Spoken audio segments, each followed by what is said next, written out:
the Salisbury Association Land Trust, the Sharon Conservation Commission, and the Sharon Audubon Center, we are so pleased to welcome you to today's event.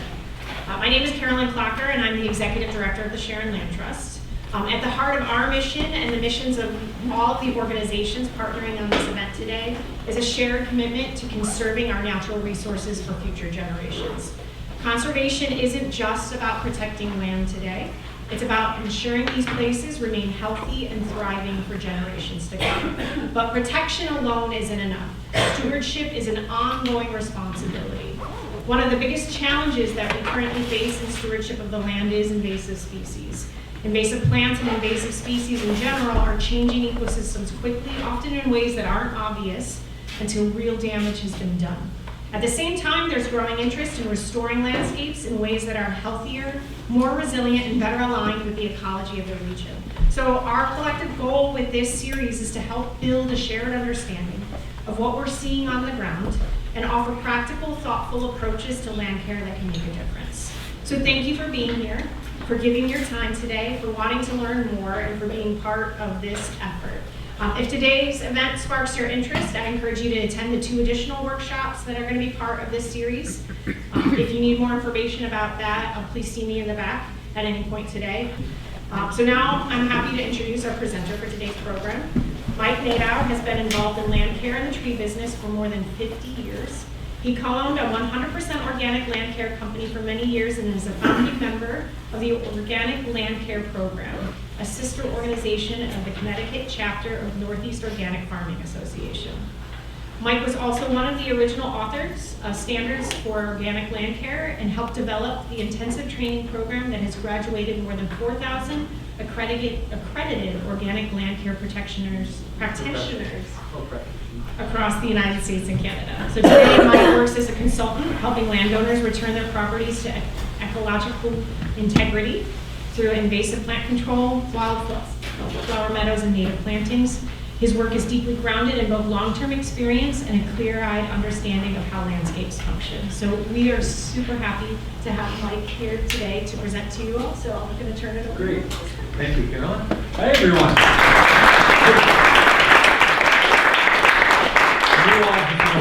For being here and braving this crazy weather. Or is it crazy? Is this really what New England's supposed to be? Right? Yes. So thank you for being here. I'm going to do a test and see if this works. Hey, okay. So first of all the sponsors, won't go here. Nope. Here we go. All the sponsors today, including the Salisbury Association Land Trust, which isn't up there yet. But thank you all for, I guess, what's the word here? Not only participating, but backing this to get the word out, to know that this is really, really important. What we're about to talk about here is something that, as far as I'm concerned, is one of the most important things that we can do on our own properties. So moving ahead, there's the topic, hero and villains in your backyard. You have some heroes on the left and a villain on the right there. And so the whole idea behind this is the native versus invasive plant conundrum. There is this unbalance of what's going on outside. And right now, the invasives seem like they're winning.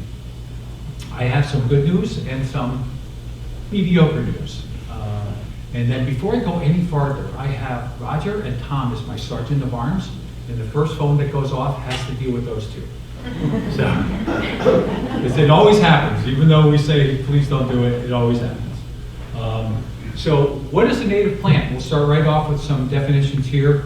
A plant that occurs naturally in a specific region or ecosystem prior to European settlement. Before Europeans came here, there was all kinds of plants. Yes, Native Americans were here and they did a lot of changing, a lot of editing, but what we're calling native is what was here before the Europeans. And why are they so important? Because these plants have evolved over millions of years and have adapted to the local climate, the soil, which is really important, so plants like a particular kind of soil, and wildlife, making them an essential part of the local ecosystem. So just one little story, there's a plant called Dicentra curcularia, which is Dutchman's britches. And one of the only ways that seed can germinate is when a chipmunk eats it, because it hangs just at the right height for chipmunks to grab underneath the flower. They run it through their gut, and they have the right acid and the right etching materials to etch the exo cover of the seed and allow it to germinate. Humans can do it too, but out in the wild, chipmunks are one of the only things. So there's all of these interactions that happen, so many miracles going on. What I wanted to do was show you those 3 points and then show you what a native plant looks like. This is outside of my meadow, and that was where we had an invasive mugwort infestation. So I covered it with black plastic and wood chips for 3 years. I pulled it off. I let the mugwort regerminate. I hand removed it, and then Robin and I, my partner and I, planted Rosa virginiana, or Virginia rose, and it came in so thick that only one little native plant grew out of there, and that is jewelweed. So that was where there was mugwort before, and I'm going to show you some more demonstrations and pictures of that coming up. So why are they so important? The native flora has co-evolved with the native fauna for centuries, eons. They support wildlife food webs. So it's not just, it's a whole web. There's all kinds of things going on that has to happen at certain times. So right now we have plants that are flowering, well, not today, but there are plants that flower out of sequence. So their pollinators are not there a lot of times. I grow pawpaws, and there's only one pollinator in this area for pawpaws, and most of the time I have to do, excuse my French, I have to do paintbrush sets because the pollinator's not there because they either flower too early or too late. So there's lots and lots of things like that that are going on that are changing. So this is why native plants are so important. They also support pollinators. Without pollinators, there's no food. Without no food, there's no humans. Provide both pollen, nectar, and medicines, and so on and so forth. So lots of mushrooms, which aren't really plants, are eaten by different rodents at certain times of their life stage, and certain times of the mushroom's life stage, and it's taken medicinally. And this has been proven scientifically over and over again. And who knows how many other plants are eaten medicinally out there. We eat lots of them too. So, what is an invasive plant? Does everybody know what this one is? Mugwort. So that's mugwort, yes. Artemisia vulgaris. It's vulgar. Non-native species that aggressively spreads, outcompeted native plants for resources like light, water, and nutrients, and causes or is likely to cause environmental or economic harm or harm to human health. So economic harm and harm to us also. Invasives as an environmental pollutant, this is pretty cool. The US EPA has determined that invasive plants are a form of pollution. Now, I don't know about today's EPA, but when I created this slide, that was their determination. And the one on the bottom is really interesting also. Invasive species are the only pollutant that actually can multiply. Think of another pollutant that can multiply, plants like milfoil and things like that. So what makes a plant invasive? The ability to establish new plants and grow rapidly under a wide variety of site conditions. So give them a little disturbance, and that's probably all they need, and they'll grow just beautifully. Many of us are gardeners, and we suffer through losing many plants. I'm one of those guys that has to lose a plant 5 times before I actually get it into my thick skull that the plant doesn't want to be there, because I think it should, and the invasives could care less. A really high productive rate, so they can reproduce in many different ways. We'll get into some of those. The ability to disperse over wide distances, so using birds and squirrels and other things, wind often, spreading the vegetative fragments as well as seeds. So things like knotweed, when they break loose and float along down a river and then lodge themselves against the stream bank, they can start a whole new population just from a piece of root. Don't need any leaves at all. The lack of natural controls on growth and reproduction that would be found where the invader is native. So if you think about where a lot of these plants come from that are usually Eurasian or whatever, there's checks and balances there. Here they come and the doors are wide open. They can do whatever they want, as much as they want. So a lot of this came from the SIPWEED website, way back, it seems like 100 years ago, when SIPWEED first started. It's the Connecticut Invasive Plant Working Group. I was one of the people that were asked to be an advisor on that committee, and we got so much pushback from the industry about what invasive plants are. And I'll explain that a little bit later, and then when Tom and I do our presentation, I'll touch on that again too.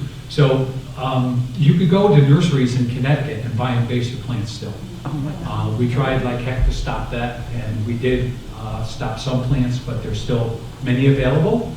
So keep your eyes open for what's native and what's not, and what's problematic. There's a lot of non-native plants that are just fine, but there are some that aren't, that are for sale. So why should we care? I mean, what is the big deal here? Invasive plants change the rules. I love this quote. And this guy from Stanford University, you know, he carries some weight in this business.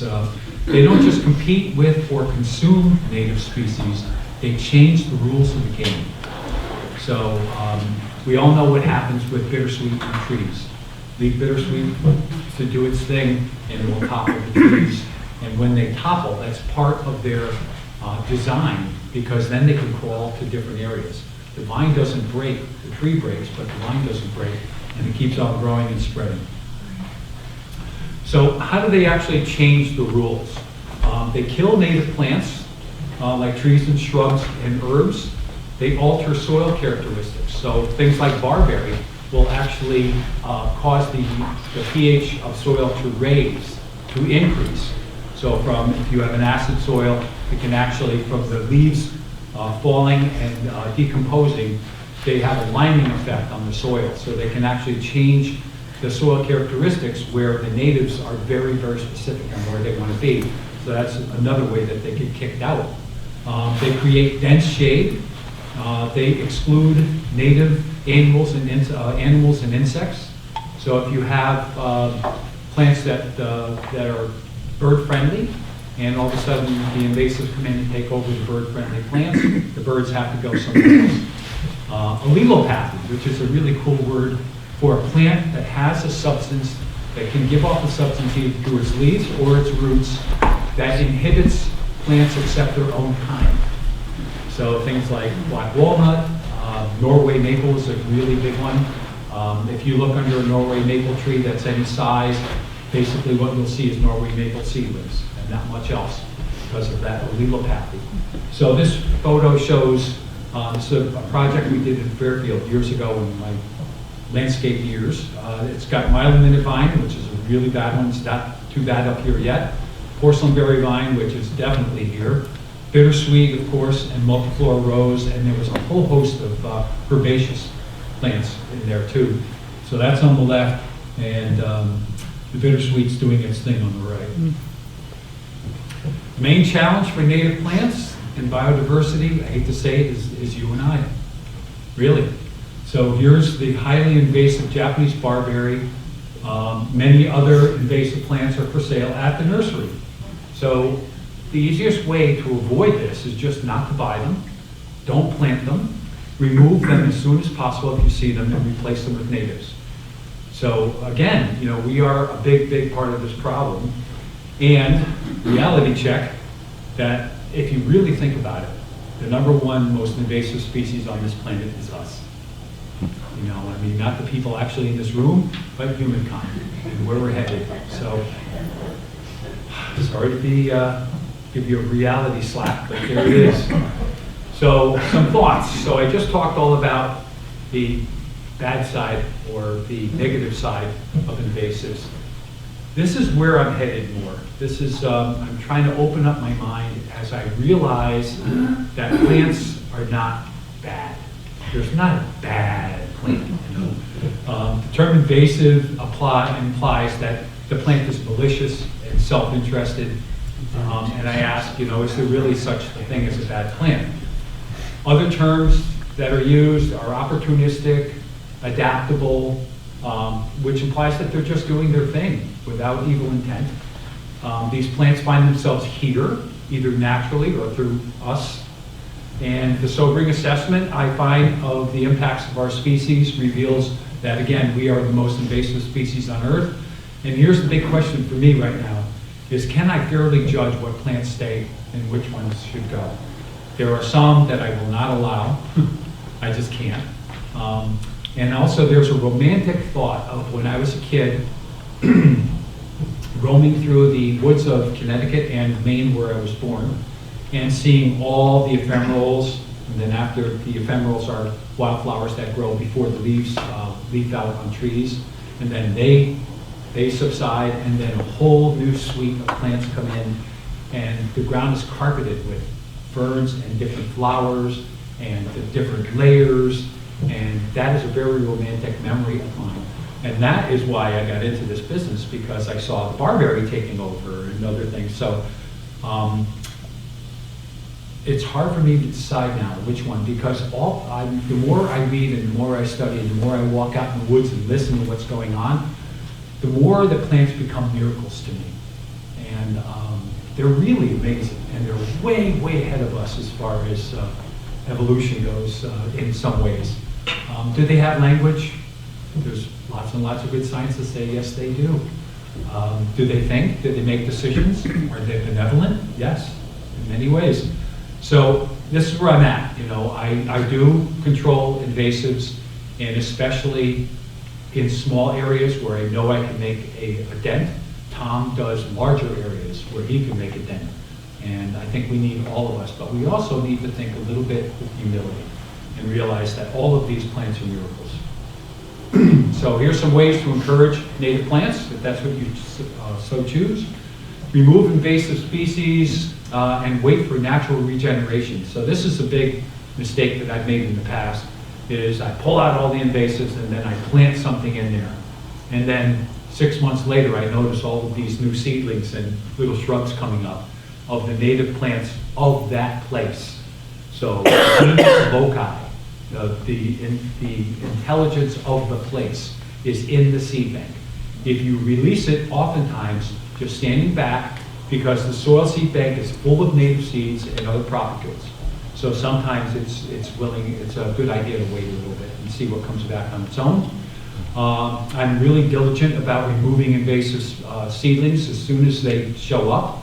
So Tom drives this home all the time: early detection, rapid response. So when you see an invasive, don't say you'll get it later, because it'll get you, generally. Use your property as a nursery to transplant native plants from your land to other areas. If you've got native plants on your property, you can't get any more local than that. That's what you want. Purchase and plant native seeds and plants from local nurseries that are ethically sourced and not wild collected.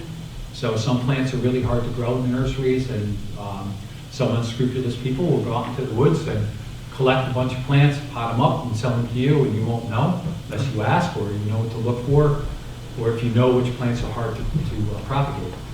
So the last one is a controversial thing: mix with native species from slightly warmer ecoregions to compensate for climate change. So, you know, a zone warmer, like New Jersey. Some good things come from New Jersey, I guess. Anyway, thinking that way and moving plants up this way and seeing how they do. Now, if we get winters like this is testing even some of our neighbors. So, you know, it was 11 below zero at my house, and it's supposed to be even colder tonight, tomorrow. We're going to get powder snow if we get snow. How many of you remember powder snow? We used to be able to kick through a foot of it, no problem. That's what we're supposed to get. Exciting. So here we are. We're going to talk about some methods that I used successfully to control invasive plants by using native shrub thickets. So this is silky dogwood, Cornus amomum, which grows in more wetter conditions. There's also Cornus rasmosa, which looks very similar, which will grow in drier soil. So Cornus rasmosa is gray dogwood, I believe, yes. And so that is the shrub. And then I went over to the shrub and I lifted up its branches, and I show you what's growing on underneath there.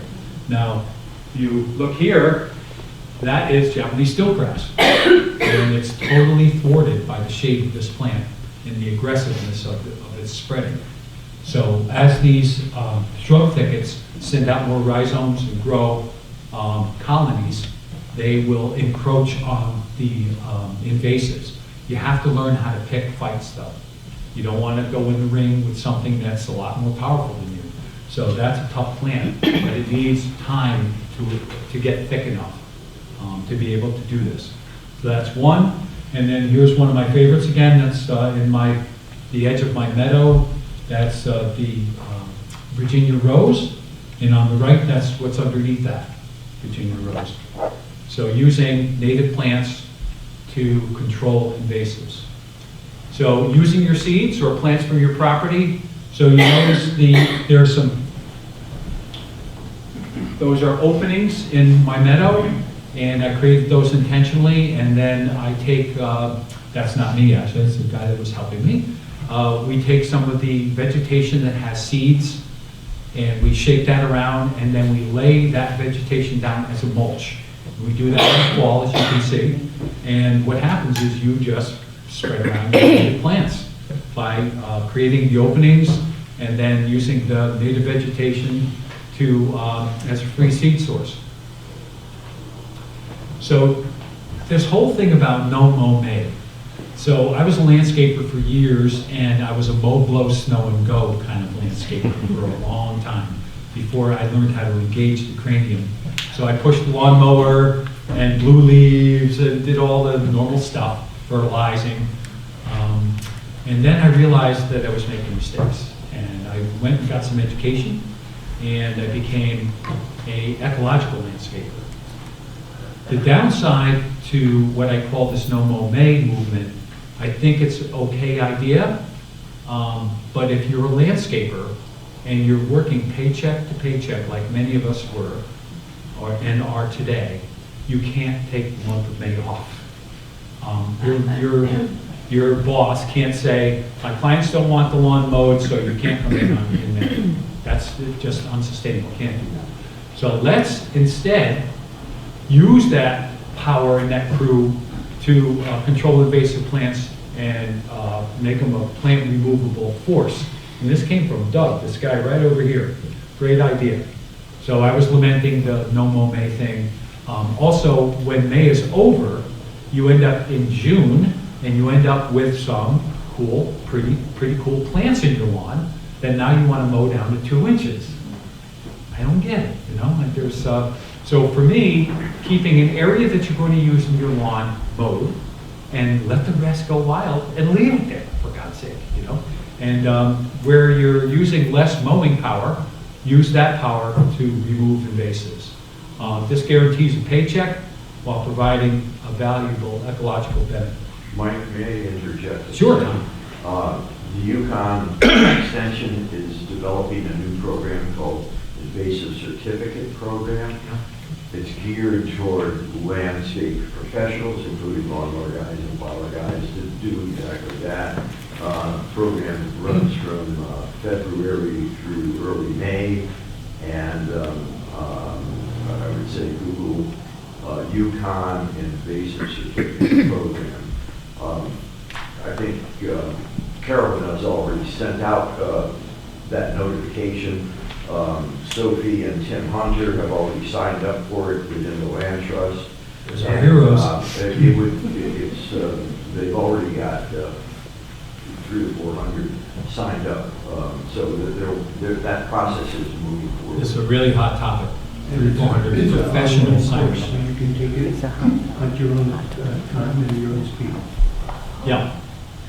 Okay, what are cultivars and nativars of native plants? So this whole idea about humans taking a native plant and making it more Gucci, making it more likable, you know, whatever we want to do with it. So a cultivar or a nativar, as they're being called now, is a native plant that has been selectively bred for human desirable traits. Not the birds, not the bees. Halfway? Okay. I think I've got plenty of time here. You do. Like foliage and flower color and size, and are propagated by cloning. So that's a really important fact to remember. This ensures an exact replica of that plant. Some of these plants are not recognized by native fauna due to changes made by human manipulation. The question is, how do these plants affect ecosystems? So we've got some real experts in here. Maybe I'll bring you up now. I'll let you. So the cultivar and nativar question. So we all know who Doug Calamy is, or many of us do. He did a big study at Mount Cuba, and he found that some nativars are really good pollinators and nectar sources. Some are even better than the natives, but some are not. And I asked him the other day when he gave a talk at the Cary, he said most are not. So I haven't updated this slide yet. Larval food sources, he says, is unknown. So it's a crapshoot whether they'll actually be good for larval insects or not. Double flower and highly variegated foliage, definitely not. So if you buy a plant that has gigantic flowers or double flowers or highly variegated foliage, the pollinators don't even recognize it. It could be a native plant that's cultivated this way, and they'll just zoom right on by. And remember that all nativars are clones. They're genetic dead ends. They cannot evolve any farther than the clone. So Heather McCargo, which is one of my heroes, she's up in Maine. She created this thing called the Wild Seed Project. She says that genetic diversity from sexual reproduction is necessary to adapt to changing environmental conditions. Just like us, right? Genetic variation is nature's best strategy to adopt to global climate change. So if we clone all the plants, or most of the plants, they're dead ends. They cannot evolve. If we let natural progression happen, then plants that make it, so some of the ashes that you notice haven't been affected by the emerald ash borer. So those seeds are incredibly important. They're sowing seeds of the next generation, which should have some kind of protection or resistance to the emerald ash borer. The same thing with flowers. So really important. So on the right, that's Ilex verticillata, or winterberry holly. That's the straight native. And down below is the Gucci plant, the sparkleberry holly, which has much larger, glossier fruit, fancier leaves, the whole bit. It's basically the same plant, but been engineered by humans to be fancier. The birds will not touch the bottom one until they're starving, or in the springtime when returning birds are coming in, sometimes to eat those. But these will be gone already. Most of the straight native winterberry holly is denuded on my property right now. No fruit at all. It's all gone. So native versus exotic. So on the left-hand side, we have these two butterfly plants. So this one's called butterfly weed, which, weed is a really nasty connotation. This plant takes, when you grow it from seed, it takes 3 years of it to develop what's called a basal rosette. So just a flat, round set of leaves on the ground, but it's growing one heck of a taproot. Once its taproot is established, then it shoots up a flower. So sometimes 4 to 5 years after germination of that seed, you'll actually get flowers. But it is a magnet for butterflies. On the right-hand side is Buddleia davidi, or the exotic butterfly bush. This has no pollen. It has only nectar, which is only sugar.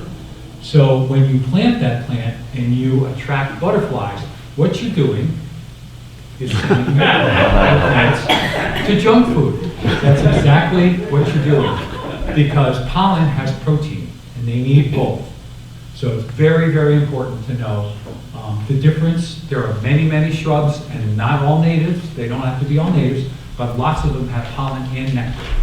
So that's really, really important. So here's another big question,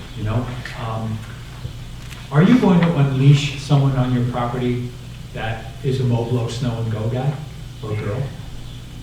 Someone who doesn't really know plants but really can work hard? It's very important to be able to work with your landscaper when it comes to dealing with invasive plants and natives. So here's a homeowner that's actually interacting with the landscaper. The landscaper's smiling, so I guess he likes it. And the one on the right, you know, there's a team that's planting what I call landscape linoleum. You know, there's a straight row of one species in the back that's a little taller than the ones in the front, and all the mulch in between, and very typical, you know, very typical landscaping, which is benign. You know, it's neither good nor bad, just like invasives. But there's a lot more to it. There's a lot more feeling, there's a lot more depth that gets involved in what we do. So if you think about it, we're dealing with plants which have life. You and I have life, a deer has life, every blade of grass has life. So if we put a plant in one place, and we do it either out of ignorance or on purpose, are we doing a disservice to that life? I think absolutely. We should really know what we're doing when we're working with life. So here's some questions that I would ask a landscaper. Can the crew members reliably identify native and invasive species? Reliable, okay? Are they familiar with native plants in your ecoregion? Are they aware of the best practices for removing invasive plants? So lots of people, when they have free time, they'll go out and remove invasives. I don't know how many times I've seen people pulling down bittersweet vines, which is not something you should do in the first place, but when they're full of seeds, they're pulling on them, spreading all the seeds on the ground, but they got the vine out, you know? Also, the vines, if you cut them at the ground, they will dry, and then they either fall out of the tree, or they can be pulled out without damaging the tree a year later or so. How will they dispose of the invasive plants, roots and all? So important. I don't know how many times people have gotten free mulch. When you hear the word free, the hackles should go up. They get free mulch from the town that has all kinds of material put into it, and some of them are invasive seeds or propagules, root pieces and things. And they spread the mulch out, and guess what they get? I mean, it happened to us at should I mention this? I might as well. Housatonic Meadows State Park.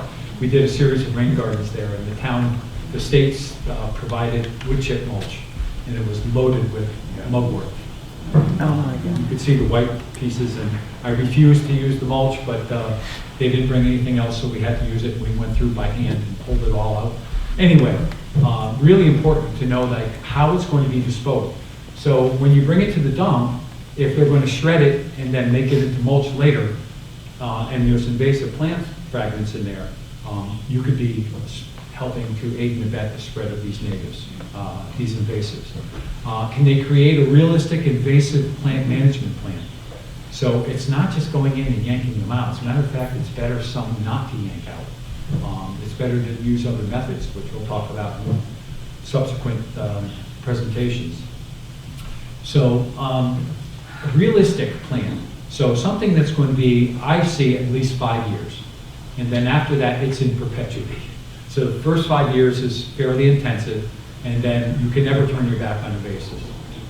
They will definitely come back. Any niche is all they need.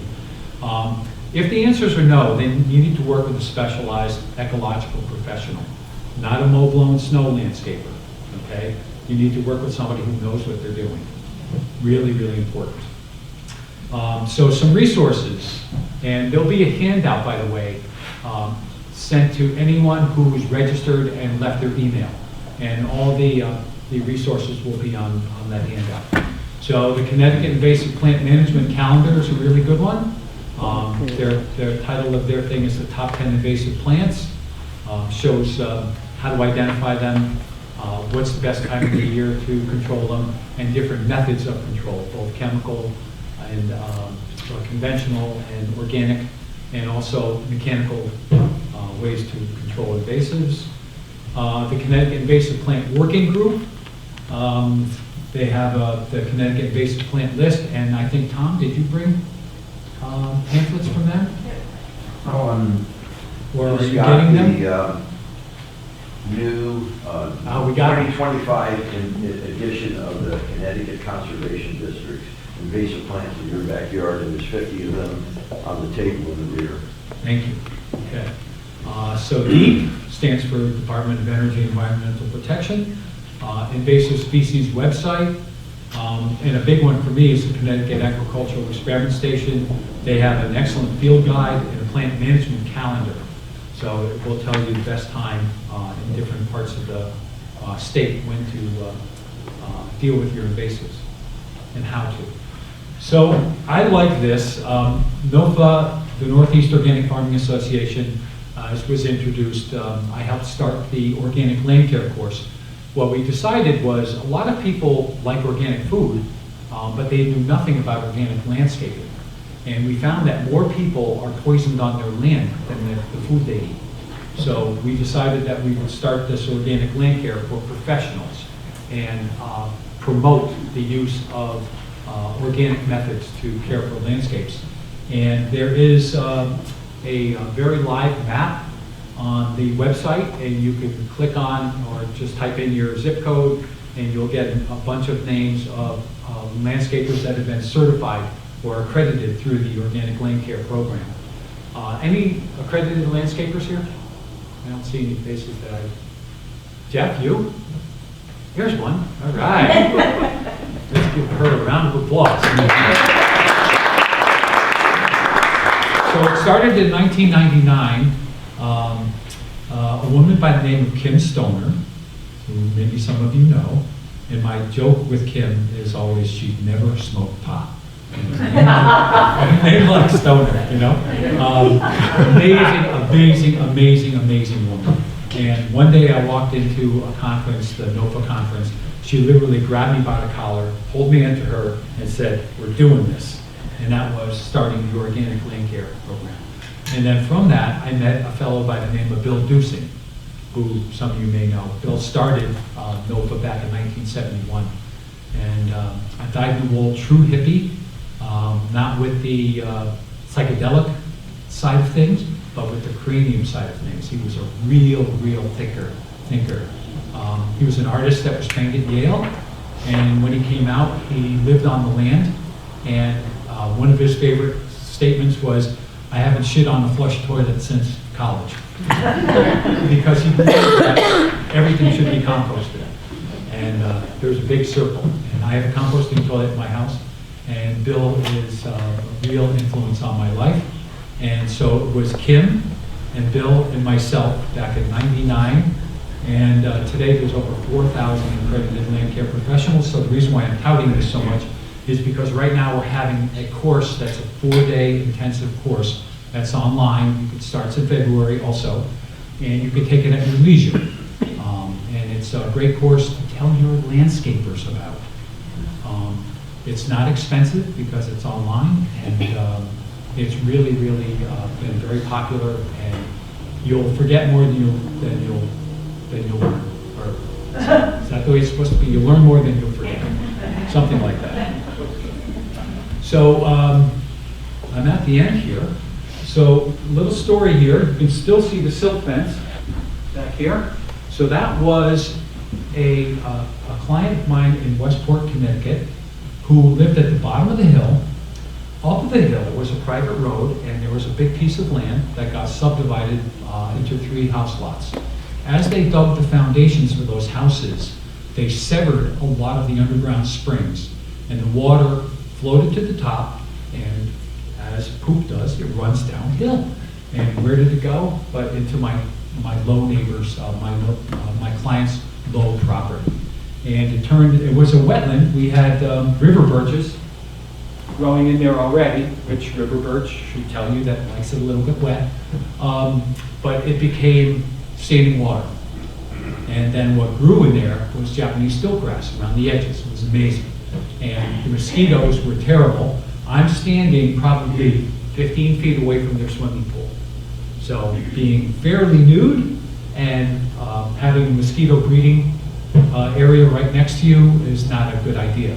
So we went to the town, and we wanted to do all kinds of things up the hill to stop the rainwater from coming down.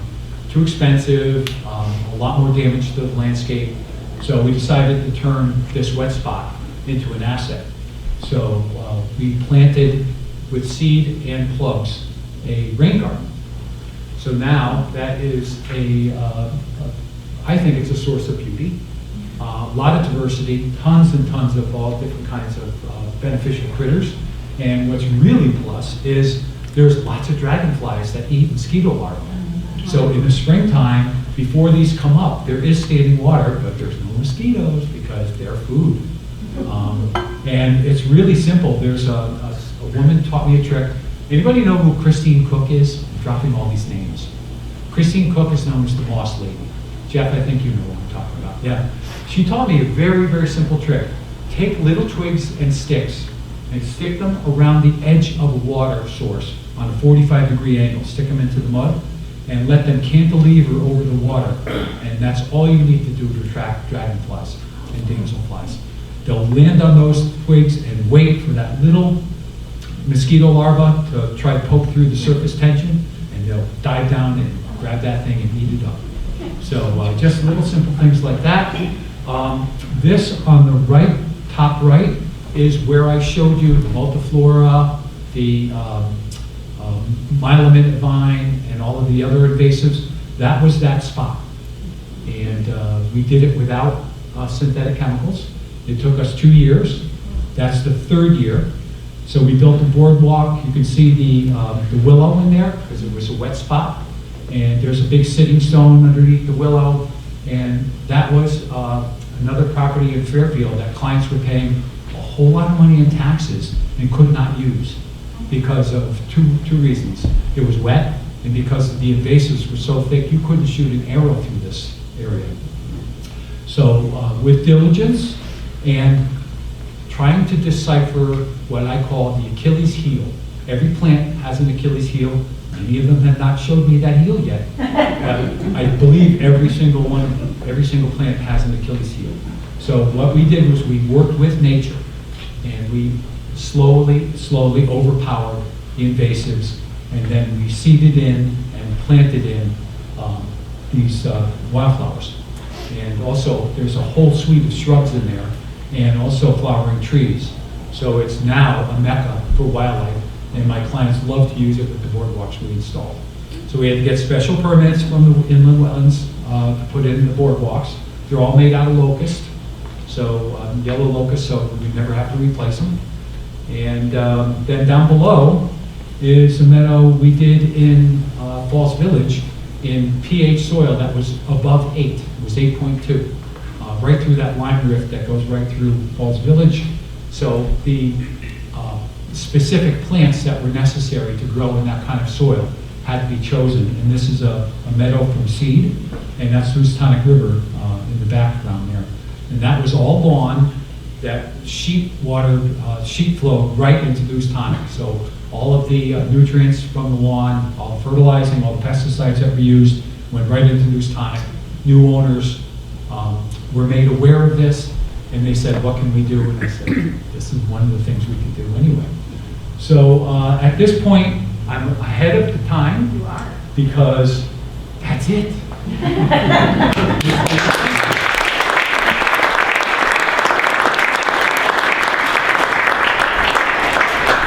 So I put in 24 slides, and I figured if I was 3 minutes each, that would give me plenty of time to fill an hour, but I didn't. So we have lots of time for Q&A. I can go back over some of the slides if you wish.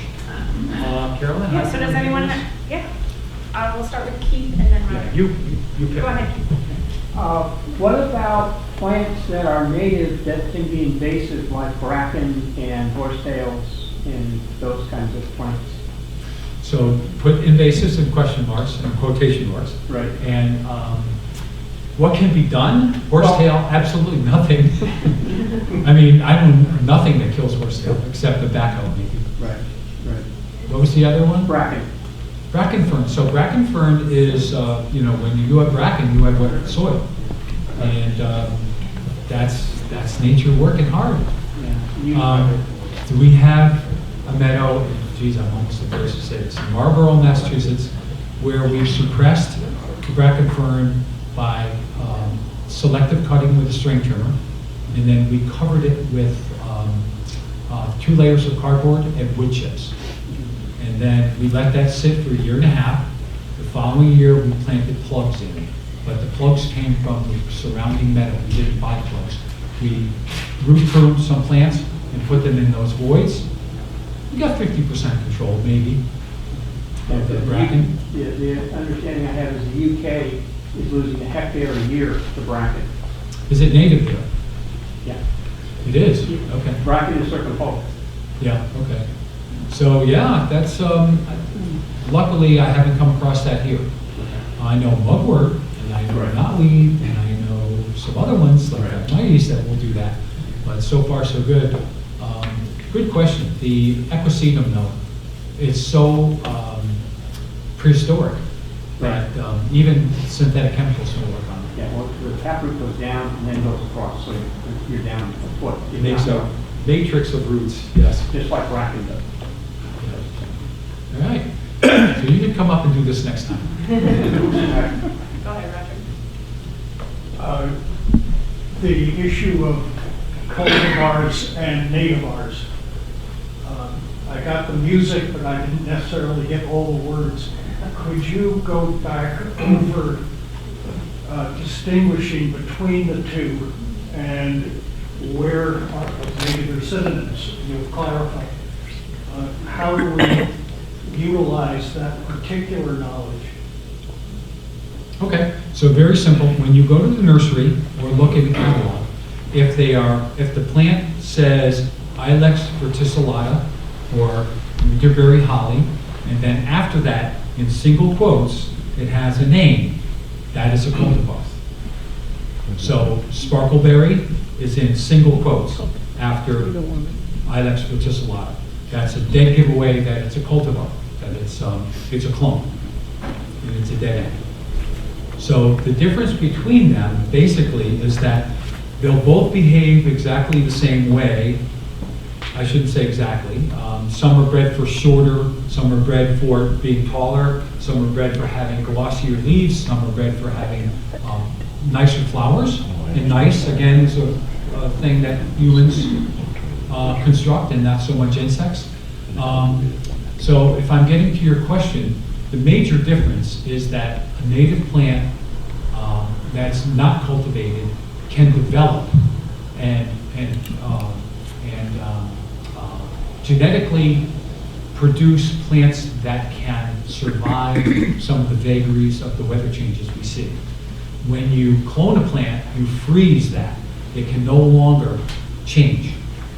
So that plant either has to endure or die. And with the weather changes we're having now, does that answer your question, or is there a deeper thing? That's a good shot. I didn't understand one thing. What's the difference on the label? So that's the label. You know, What's you'll the see difference single between the quotes. two? Yeah, that's what I want. Yep. If you ask for straight species natives, and please do, the nurseries really want to sell what you want. So if you let them know, there are lots of places now that sell straight species along with the cultivars. If you ask for straight species native plants, they'll know that that's what you want, and they will grow them. They're actually cheaper for the nurseries to grow because there's no patents on them and there's no royalties. A lot of these plants are expensive to grow because somebody like myself who cultivates one of these cultivars wants the money. Give me the money. You know, I did this. I changed nature. I made the flowers bigger, and they get a piece of the pie. And you know, for whatever, if that's good or not, you know, I think as soon as we take something from nature and change it around and monetize it, it just gets in my craw a little bit. Yes. Sorry. Yeah, no, go ahead. Yeah, I just wanted to answer a question about that whole subject. Do the insects act the same? They don't. And here's, you know, where Doug Callahan says that a lot of the larval food don't really recognize a lot of the, like milkweed. Some of the cultivars of milkweed don't attract some of the monarch butterfly caterpillars. Other ones do. So it's one of those, you know, there's not enough science going on anymore. Doug doesn't do any more studies at Mount Cuba, at least not recently. And so it's if you're buying a cultivar, you really don't know if it's going to be better, benign, or worse. So I say choose the straight species whenever you can. So I've been taking on the triple blade barberry in the sugar cane area and succeeding somewhat. They're getting much smaller plants. And I think some of the young shoots are coming up in it. But I gotta learn to identify them so I don't take them all when I'm triple blading. When did barberry come in the area and how long will it take after I get them, the barberry knocked down before the soil changes back to maybe sort of? Oh, good question. I will guess at that. There might be some people in this room that know the answer, but I'll guess 3 years. Okay. And that's with good leaf deposition and, there's good decomposition and no jumping worms. That's another invasive, but that's a animal that we're not talking about today. But they reduce the forest litter considerably, and what they poop out is high pH. So they aid and abet this whole problem. One thing I want to say about barberry that I didn't say when we were talking about it is if you want to do something about ticks and something really positive about ticks on your property, remove thicketing, thorny plants like multiflora rose and barberry, because the white-footed mouse live right underneath those plants because they can't be predated. Foxes won't go in and get all pinned up with the prickers, and birds can't get in there, so the white mice proliferate, white-footed mice proliferate, and it's kind of gross, but this is the way it reads in the literature. If you took the square inches of skin from the white-footed mouse and the square inches of the skin of a deer, you would find that the white-footed mouse is the highest predator, It's like the highest vector. Vector, that's the word. Highest ticks vector that carry Lyme disease. for ticks. Yeah. So if you remove those kinds of plants on your property or control them, you will have less ticks naturally. CAES indicates 12 times more ticks per acre in an understory of barberry than non. And I'm sure you have lots of first-hand experience with them. I've eliminated that plant on my property. Well, your property, but how many properties do you go into and you have to check yourself? I don't go into those properties. Wicked smart. Yeah. Lyme disease is no joke. I have chronic Lyme, the one that supposedly is incurable, comes and goes. Has anybody heard of this really cool thing called a Herxheimer response? So there's some doctor in Germany, his name is Herxheimer, and he found that some people that have Lyme disease get these tremendous recurrences that the longest one lasted about 6 hours for me, and it totally incapacitated me. I had a fever of over 104. I was freezing cold but sweating like crazy, and I had an hallucination. There was some laundry on a bureau in front of me. The laundry grew into mountainous proportions and started to fall on me, and I was screaming. And my partner came up and wondered what the hell was going on. Brought me to the emergency room, and they quenched me with alcohol. They put alcohol all over me and crashed my temperature, and found out that was a Herxheimer response from a Lyme disease infection from years ago. So they come and go. I haven't had one in a long time. Another thing I want to say about knotweed is I take an herbal supplement that has knotweed in it. That is a natural remedy, supposedly herbal remedy for Lyme disease. Does it work? So far, so good. Yeah, has a lot of other things in it.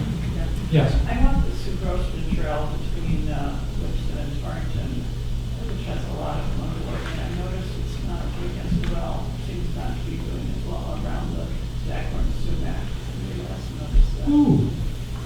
So can you repeat that for everybody? So there's some mugwort that's growing on an open space that's growing close to some Staghorn sumac, and the mugwort's not doing as well.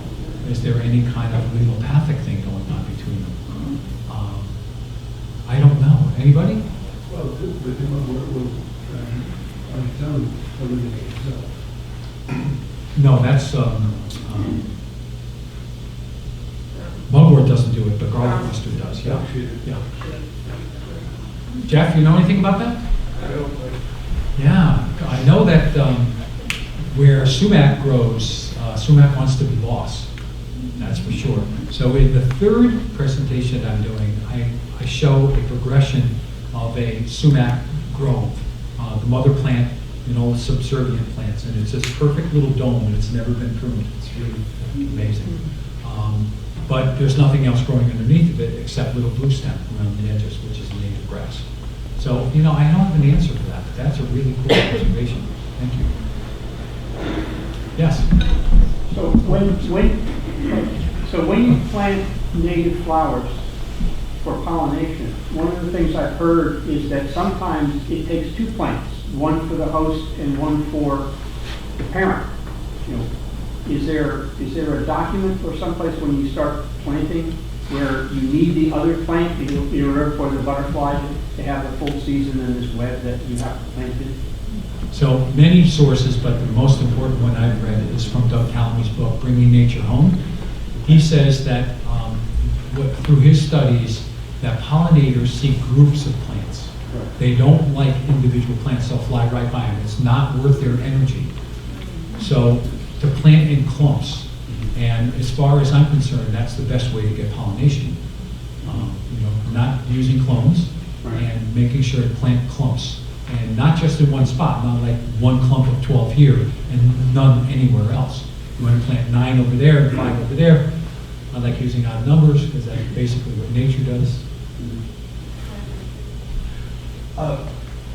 Looking ahead to next month and Tom's presentation, the second of the 3 programs, if someone wanted to see a remediation effort, doesn't our Sharon Land Trust website have material on the Hamlin Preserve? And if so, could you guide people to it? It's not on the website yet. It's a work in progress. After this season, we are planning on putting together some materials that will show and demonstrate the before and after of some of the work that we're going to be doing. But the best place to learn that information right now is some of the presentations that Tom has been doing, sharing some of the information, the case studies that are going on in some of our preserves, but specifically our Hamlin Preserve. And this presentation, along with the second and third, will be shared on our website in the near future because we have the wonderful Jonathan Dawson videotaping. Could I follow up on that point? Let me just join you for a second. This brochure, I've probably been responsible for handing out more than 1,000 at various talks, and it has plant identification. So villains and heroes are in here. The talk that Mike and I are going to put together in the next 4 weeks, I'm hoping to address my comments on the life cycle of the plant and when, at certain opportunities, effective management is available.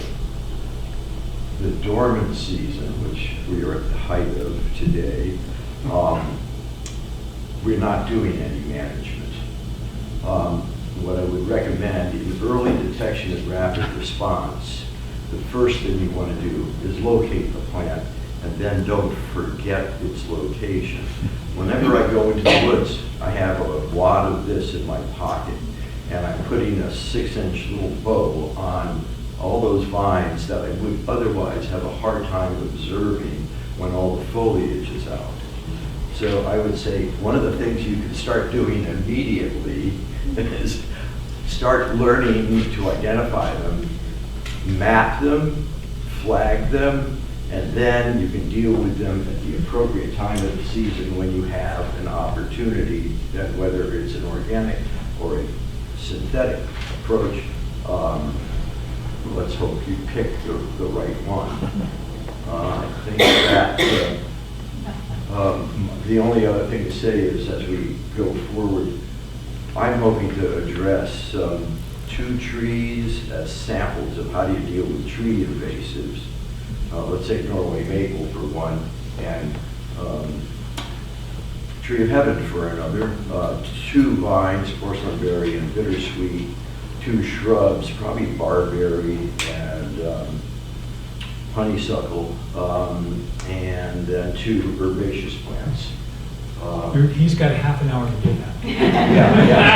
So for those of you who have not met Tom Zetterstrom yet, this is Tom Zetterstrom, and he and Mike are going to be co-presenting our February 21st presentation that hopefully you all are signed up for. So that's the So buildings. this is a little teaser of some of the content that they will be covering during that presentation. Yeah, thank you, and looking forward to that. We got work to do. Yep. So I've got something to say. I'll put this tape in the back for anybody who wants to grab it. 6 foot. So this is the introduction about heroes and villains. The next one is villains, and then the next one is heroes.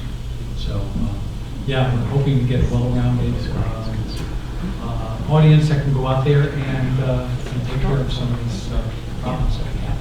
Or deem if they are problems or not. As a local gardener, how do you dispose of all this stuff that you pull out? Where do you bring it? Good question. So I usually leave it on site and create brush piles of non-invasive material, and then put my invasives on top of it, and then sometimes a tarp or straw or something over the top of that so it doesn't blow away. Anything that has root fragments that can touch the ground, I don't rely on that. I try to find an asphalt driveway or a black tarp and put it out there and let the sun bake it, solarize it. Really, really important. And then I compost it. Lots of people are afraid to compost, but if you turn something into mush and it's no longer as viable, it has any life in it, I don't waste it. You know, it's waste is a human term. Yeah. This is Dr. Alex Scheigo. Waste is a human term. There's no waste in nature. Everything is a circle. Yeah. Good question, though. Really good question. Very important. So you're putting the invasives on the top so they don't touch the ground? Correct. That's the reason, on Yep. the top. Yep. No contact with them. And if they're in flower or in fruit, you want to be extra careful. So maybe a tarp or a thick layer of straw underneath the brush pile, and then your brush pile, and then your invasives, and then maybe another cover. So like lasagna. The honeysuckle we have, that's the invasive? It depends, you know, if it's Lonicera sempervirens or common names. What's the common name? Jeff, what's the common name? Of what? Lonicera sempervirens. Wake up. Honeysuckle box. Okay, yeah. So that is a native one. You don't see it that much in the wild. Most of the invasives, most of the honeysuckles you see are probably invasive. They're shrubs and vines. Yeah. And they're pretty easy to remove. I'm going to show in in the thing that Tom and I do, using a thing called a weed wrench. They uproot pretty readily. I want to pick on the villain of bittersweet leading up to next month's presentation. As you drive around the roads here in Chapel, in the northwest corner, look at the number of trees that have bittersweet vines growing up in them. Those trees are almost certainly doomed. And as you drive around, just think if every engulfed tree won't be there in 5 or 10 years, what will Sharon look like? Can we, from groups like the attendees today, can we form a task force that could identify and save the best of the specimen trees on our roadsides now? And that would lead into replanting, because I think we need to be looking at 20 and 30 and 40 years from now. The budget for cutting down trees in the current fiscal year in Sharon is $125,000. The budget for planting trees in Sharon is $0. I think we can do better than that. Good point. So another thing to think about when you say the word specimen trees. So it's really important to remember that a healthy planting is uneven aged. So you want young, medium, and older trees. You want a mix of species. So So not just selecting one age group or one species and remove them. And I say that most trees, which I will show in the second presentation, that most trees, even invasives, have a good side to them when you control them. So like Norway maple, there's a really good way to control them is by girdling, going into the cambium and into the sapwood. And when you see the heartwood, which is darker wood, you've gone in far enough, the tree will, unfortunately, the tree dies, but the top stays intact and it gets populated by all kinds of things. So a dead tree is just as much alive as a live tree, with the insects and all kinds of things that go on in there, fungi, woodpeckers and owls and all kinds of things. Yes? I could follow up on that. Your first selectman, Casey Flanagan, is attuned to that concern of roadside management of invasives from Japanese knotweed to mugwort to bittersweet. Just yesterday, I re-recorded the talk I gave here in March of last year for the Yukon extension, and it's going to be part of that certificate training program. It's entirely focused on defeating bittersweet at Hamlin Preserve, and I will send you a link to that next week. It's that link might be a good way of sharing more information about bittersweet, which is the indiscriminate tree-killing vine, and of course attaches itself to trees, especially on edges, which means roads edges, field edges, et cetera, and per Roger's concern, hey, I see a future of forest collapse, which is to the roadside forest falling toward the road, as a matter of fact, and that's why that budget is such a big item. And I would think that it might not be a bad case to not necessarily think about replanting initially, but having road crews be familiar with detecting bittersweet vines, and when they're doing roadside work, cutting and treating the vine. From your lips to God's ears. Yeah, that's what I was going to say. Is From your lips to God's ears. one of the things that we can all do is Tom is already communicating, I know, our first selectman and talking about trainings for road crews and talking with other communities. And I know there are people who have come from a wide variety of communities in the northwest corner and even beyond to attend today. And, sharing these resources with our, town crews and town selectmen to encourage our town crews to know and learn more about these topics from folks like Tom and Mike from some of the trainings that we mentioned today, encouraging your landscapers to educate themselves on these topics. It's one of many ways we as a collective group can take what we're learning and try to have a broader reach.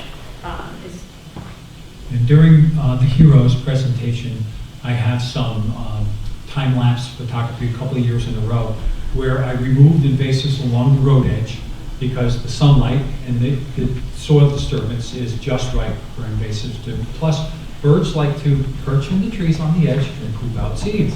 And guess what grows a lot of times? So using native plants that are thicketing, that are tall enough, that are dense enough to cast shade into the wood's edge will prevent reinfestation of invasive plants. So using natives in lots and lots of ways. Yes? You mentioned a tool that was... Weed wrench? What is it? Weed wrench? A weed wrench. So you can't actually buy a weed wrench new anymore, you have to buy them used. If you go to the website, you'll get an incredible dissertation from the person who used to make them, who when the young Bush got voted in as president, he refused to make any more as a political stand. But several other companies have come out since and have improved actually on the design. I have the original weed wrenches, all three sizes, and I love them. But other people have brought the hybrid weed wrenches, and they're just as good, if not better. So if you go to that website, I haven't been there in a year, but if you go to Weed Wrench website, it'll send you to other places to buy things that are similar.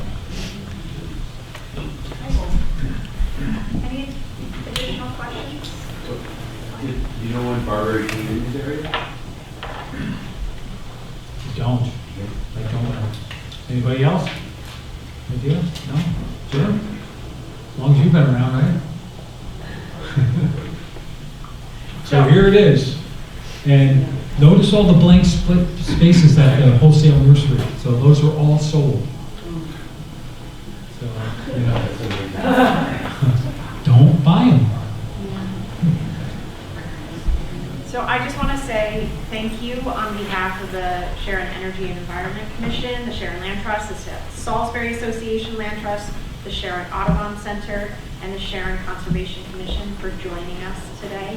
We really appreciate and are just so thankful there are folks in our communities who want to learn more about these topics to start addressing these issues. I'd like to also thank Mike once again for a wonderful presentation.